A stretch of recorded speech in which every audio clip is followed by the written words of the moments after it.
Moscow covered up the incident by staging naval exercises the next day. The bomber pilots were reprimanded for the friendly fire incidents and logistical confusion.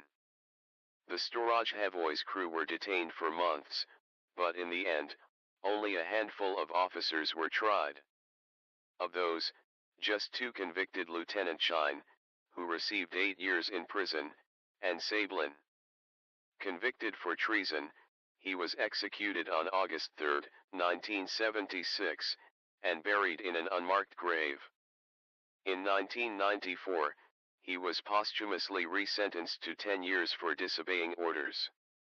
On the evening of November 8, 1976, Captain Anatoly Podolny, commander of the Soviet anti-submarine frigate Storozhevoy, the Sentry, was informed that several of his officers were drunk below deck in the forward sonar compartment. This was reported by the ship's charismatic political officer, Captain Valery Sablin, responsible for maintaining crew morale and loyalty. Podolny went below deck but saw nothing amiss. Then he heard the click of the hatch locking above him. "Sorry, I could not do otherwise," Sablin told him as the captain pounded on the hatch. "Once we arrive at our destination, you will be allowed to choose your destiny." This first appeared last month. The 37-year-old commissar had always stood apart for his exceptional idealism.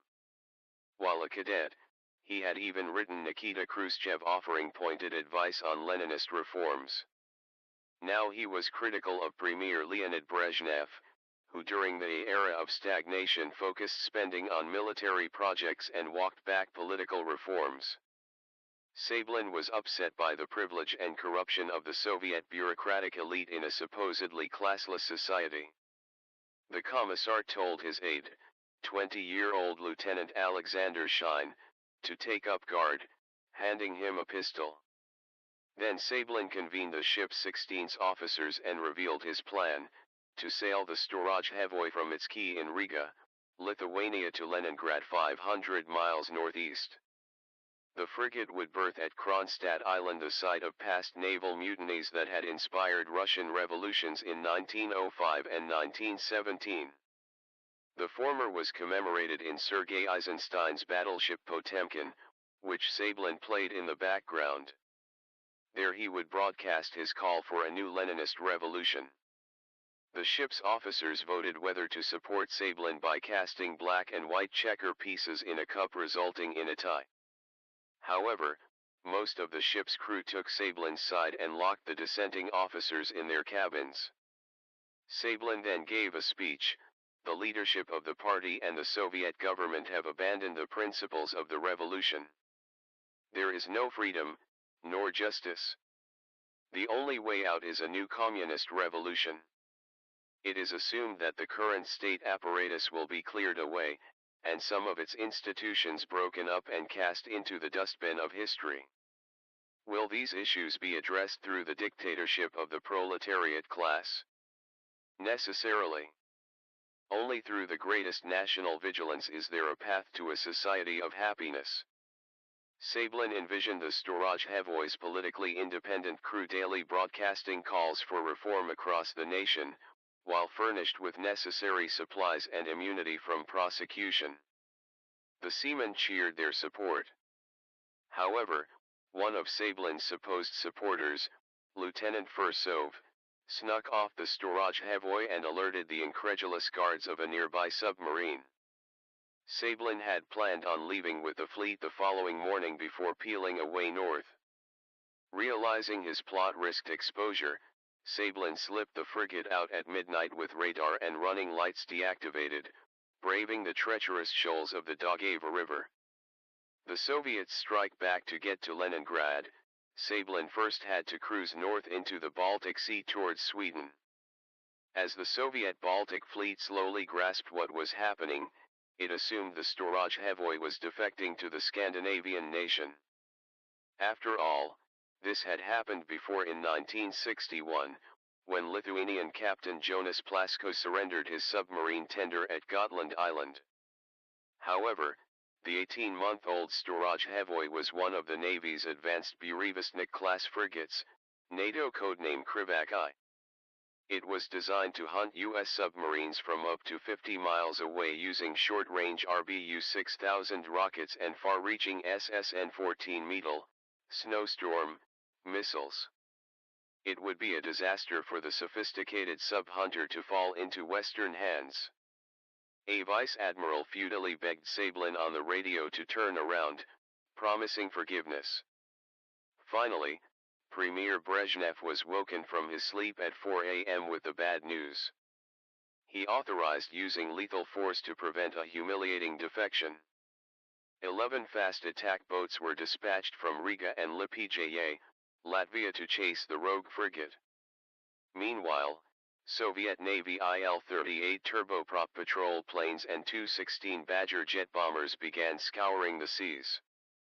They were joined by Soviet Air Force's 668th Bomber Regiments Yak-28I and 28L Brewers, hulking twin-engine jets with transparent glass noses allowing a crew member to aim its 4 unguided bombs. However, visibility was poor, and the silent-running Storozhevoy was hard to locate in the open Gulf of Riga. But at 6 a.m., Storozhevoy herself encountered dense fog, causing Sablin to activate his radar to avoid collisions with commercial traffic. Furthermore, as she was passing the Irb Strait, she was spotted by a lighthouse. Yak-28's vectored to Irb spotted a ship and lobbed Fab-250 bombs that raked her hull with shrapnel, but that vessel was actually a Soviet freighter bound for Finland. Then around 8 a.m., Tu-16s closed around the Storozhevoy's radar emissions.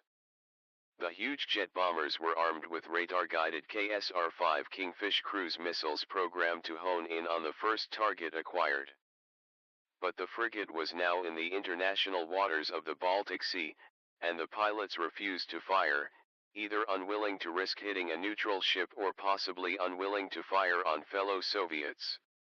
Swedish radar operators observed the frenetic Soviet air and naval activity and listened in on their radio traffic. Finally, all 36 Yak-28s of the 668th were scrambled to join the hunt, narrowly avoiding a fatal collision on the runway. Meanwhile, 2 missile boats under Captain Bobrikov closed within the 50-mile attack range of their P-15 Termit anti-ship missiles. However, the Yaks struck first. One silvery jet pocked the port side of the Storozhevoy with 23mm cannon shells.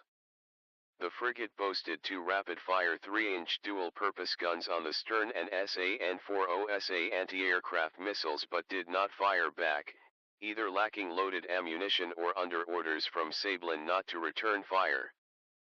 The jets began making repeated bombing runs, causing water to geyser over the frigate from near misses. But one Fab-250 smacked into the stern of the ship, blasting off the rear deck cover and jamming the steering gear.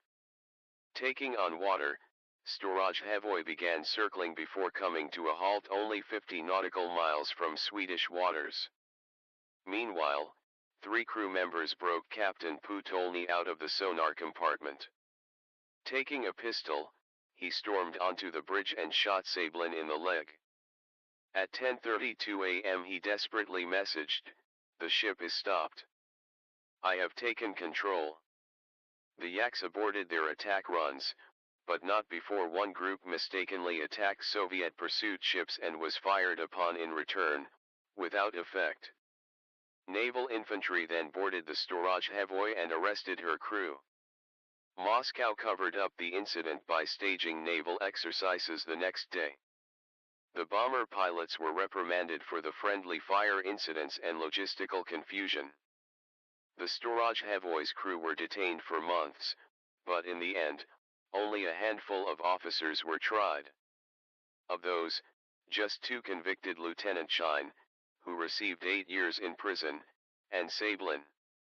Convicted for treason, he was executed on August 3, 1976, and buried in an unmarked grave. In 1994, he was posthumously resentenced to 10 years for disobeying orders. Years after Sablin's failed plan, U.S. historian Gregory Young pieced together accounts of the mutiny in a thesis later read by an insurance salesman named Tom Clancy. Inspired by the story and that of a previous Soviet defector, Jonas Plaskows, Clancy went on to write Hunt for the Red October. But unlike the novel's disillusioned submarine captain Marco Ramius, Valery Sablin risked all not to defect, but in a quixotic attempt to reform the Soviet system he passionately believed in. Sebastian Roblin holds a master's degree in conflict resolution from Georgetown University and served as a university instructor for the Peace Corps in China. He has also worked in education, editing, and refugee resettlement in France and the United States. He currently writes on security and military history for War is Boring.